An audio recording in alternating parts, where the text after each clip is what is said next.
Hey guys, welcome back to another video. Do you need to change the dates on your booking.com reservation? No worries, here's how you can do it in just a few simple steps.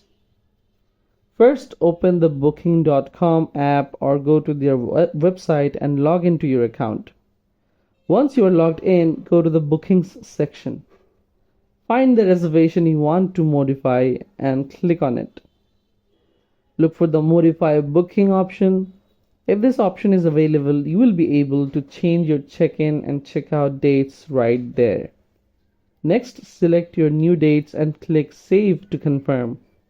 Booking.com will check availability for the new dates and show you if the same room is still available. Keep in mind that some reservations may have specific terms and conditions that limit changes.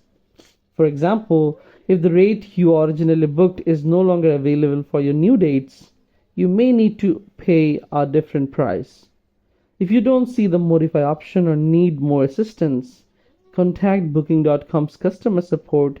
They can help you with charges directly. And that's it. Changing your dates on Booking.com is pretty easy. Just make sure you to act fast, especially for last minute changes. Thanks for watching. If you found this video helpful, don't forget to like, comment, share and subscribe to the channel. I'll see you in the next one.